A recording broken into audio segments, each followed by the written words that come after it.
मेरी ओर से धन्यवाद देना चाहूंगा, क्योंकि आपने हमारा एक तहदिल से इस छोटी सरवण भोर के अंदर स्वागत किया, इसलिए आप सबको तहदिल से धन्यवाद देना चाहूंगा। आज ये मंजर है, आज तो ये मंजर है वो हमारे क्षेत्र का, हमारे देश का और हमारे समाज का, साथ ही हमारे साथ जुड़े हुए प्रत्येक समाज का भविष्य तय करने वाला है। लोकतंत्र के अंदर भारत देश के इतिहास में अगर देखें, आजादी के बाद कई अलग अलग क्षेत्रों के अंदर अलग अलग परिस्थितियां बनी और आज लोकसभा चुनाव 2024 के अंदर बांसवाड़ा डूंगरपुर की जो परिस्थितियां बनी, 4 महीने पहले किसी ने नहीं सोचा था ये परिस्थितियां बनेगी। हम सब एक मंच पे आएंगे,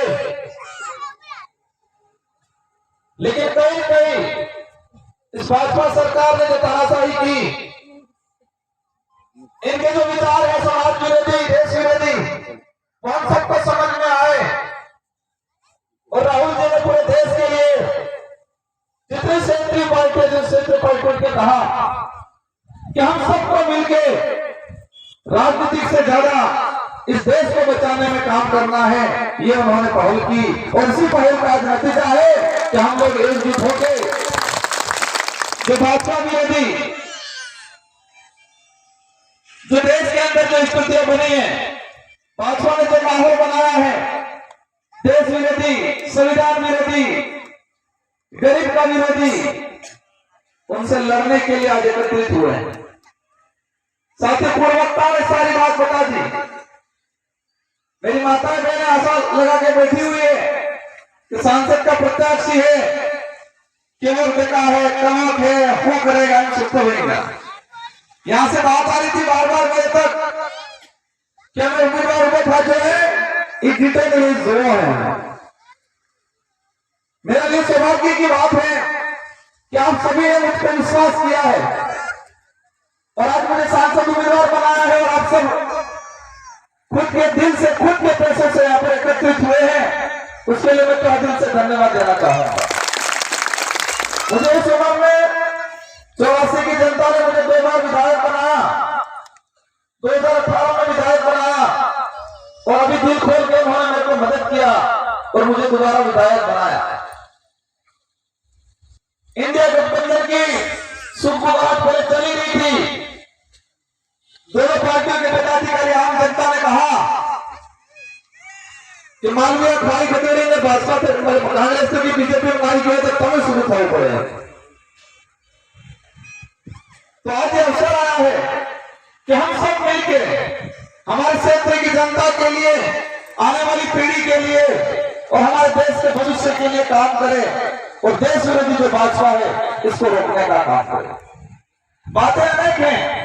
अगर हम इतिहास में जाए, पिछला जो 10 साल का इतिहास रहा है, भाजपा की सरकार बनी, मन बनकीन बेकू बना दिया।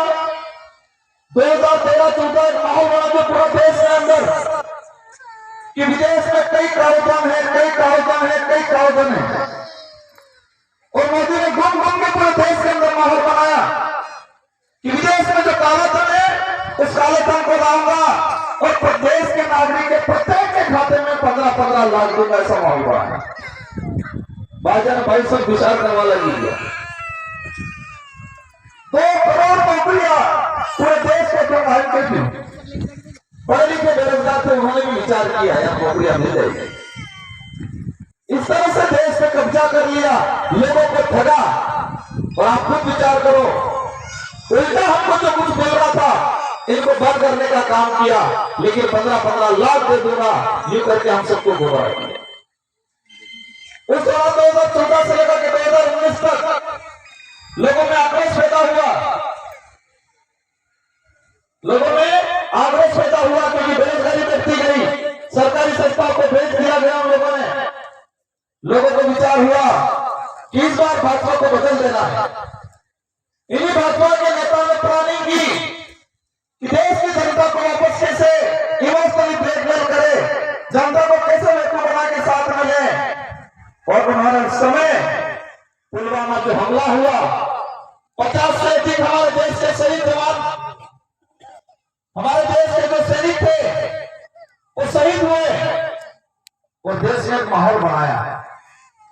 कहा, पाकिस्तान से बदला लूंगा, आतंकवादियों को ढेर करूंगा, इसलिए इस बार शहीद हुए सैनिकों के नाम बोलते हुए के पूरे देश में वोट दिए और जनता इमोशनल हुई, हमारी माताएं बहनें युवा इमोशनल हुए। गुस्सा था, वाजिब गुस्सा था कि हमारे देश के सैनिक शहीद हुए और सत्ता में ये लोग वापस आ गए और 6 महीने बाद पता चला उन्हीं के पूर्व मंत्री तत्कालीन वहां के राज्यपाल थे सत्यपाल मलिक, उन्होंने खुद सिद्ध किया कि सैनिकों को मरवाने का काम कई इंटरनली भाजपा के लोगों ने किया। सैनिकों को मरवाने का काम कुछ तत्कालीन जो राज्यपाल थे उन्होंने खुद ने क्लियर कहा कि कई भाजपा की सरकार का फेलियर था, इन लोगों ने लापरवाही की, इनका रोल रहा है, वो जिम्मेदार है। और इन शहीद सैनिकों के नाम से वोट लेके सत्ता में आए और क्या किया इन लोगों ने? सेना भर्ती को ही खत्म कर दिया। आर्मी भर्ती होती थी, बीएसएफ भर्ती होती थी, सीआरपीएफ भर्ती होती थी, लेकिन इन लोगों ने इन सारी भर्तियों को खत्म करके अग्निवीर योजना ला दी। 4 साल में क्या करेगा सैनिक? जो हमारे देश की रक्षा करते हैं